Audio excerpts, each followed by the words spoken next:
اب ایک ماحول ہوتا جا رہا ہے کہ ہمارے جوان مجلس نہیں سننا چاہتے ہیں، صرف ماتم کرنا چاہتے ہیں. جب جوان، آپ بزرگ ہیں، سب بزرگ ہیں زیادہ تر، اپنے بچوں کو نصیحت کیجئے، مجلسوں میں بیٹھا کریں، مجلسوں میں سنا کریں.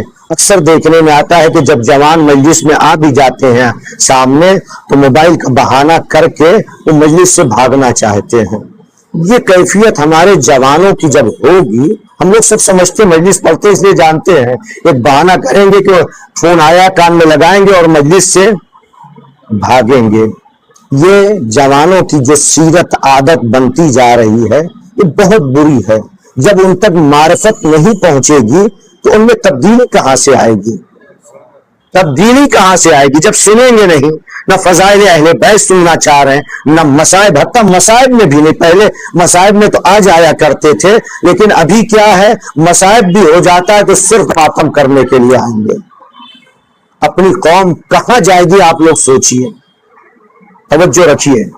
نہ فضائل سننا چاہ رہے ہیں، نہ مصائب اہل بیت کا سننا چاہ رہے ہیں، خالی ماتم کرنا چاہ رہے ہیں. تو کیا اس خالی ماتم سے کسی نتیجے تک پہنچیں گے؟ معاف کیجئے گا جملہ شاید سخت ہو، میں ماتم کی مخالفت نہیں کر رہا ہوں. فضائل بھی سنیے، مصائب بھی سنیے، ماتم جتنا ہو سکے ماتم بھی کیجئے. نہ یہ کہ خالی، چونکہ میں ابھی یہاں پہ پڑھ رہا تھا، آپ لوگ دیکھ رہے تھے، پاس ہمارے مومنین آتے تھے، اور کئی سال سے میں پڑھ رہا ہوں یہاں پر. کیا نام ہے؟ عباسیہ.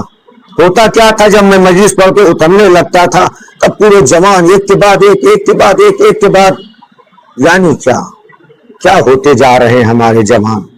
ان جوانوں کا کیا حال ہوگا؟ اسی بنا پر دیکھیے کتنے جوان اپنے بے راہ روی پہ جا رہے ہیں. کس وجہ سے؟ جب کوئی بات سنیں گے نہیں تو کہاں سے ان کے اندر تبدیلی آئے گی؟ ایک عجیب کیفیت، ایک عجیب حالت ہوتی جا رہی. لہٰذا اپنے بچوں کو آپ لوگ نصیحت کریں.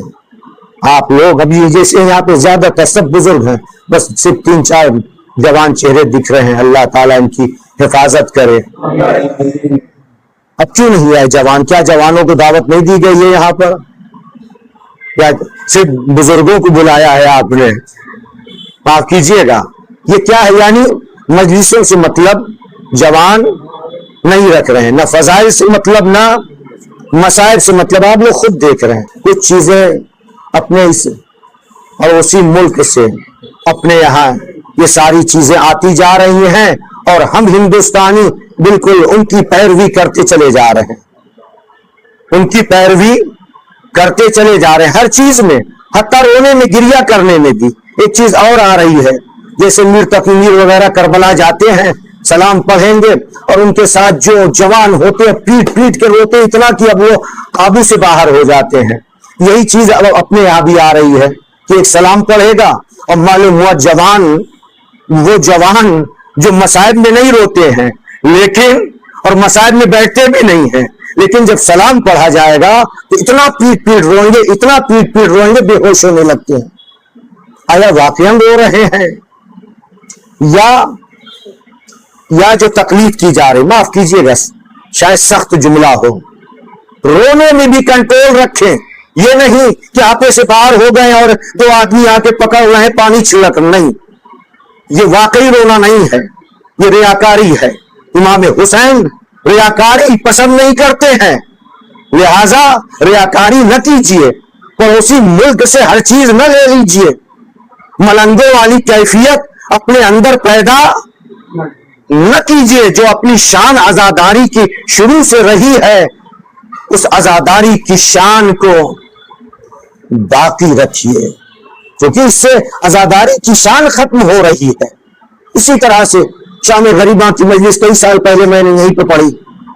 ایک صاحب اتنا پیٹ پیٹ رونے لگے، اتنا کہ معلوم ہوا کہ وہ کنٹرول سے باہر اپنے رخسار پہ اتنا تماچا مارا تھا کہ پورا رخسار ان کا پھٹ گیا تھا اور کنٹرول سے باہر ہو گئے. یہ کیفیت، جنونی کیفیت کہاں سے آ رہی؟ اپنی عزاداری میں تو یہ کیفیت کبھی نہیں تھی. یہ جب عرس ہوتا ہے دوسرے لوگوں کا، عرس میں کچھ لوگ ہوتے ہیں تھرکنے لگتے ہیں، کودنے لگتے ہیں، اور کنٹرول سے، معاف کیجئے گا جو تشبیہ دے رہا ہوں اسی لیے تشبیہ، تاکہ سمجھیں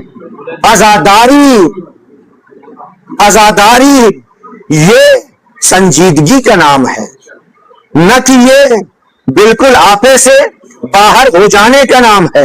اگر آپ آپے سے باہر ہو جا رہے ہیں یعنی آپ کی عقل زائل ہو گئی، ایسی چیز کو تو اسلام قبول نہیں کرتا ہے۔ لہذا معاف کیجئے گا کچھ باتیں بس ایسے ہی آگے پڑھنا کچھ اور چاہ رہا تھا کہ صلوات پڑھ دے بر محمد وعلی محمد۔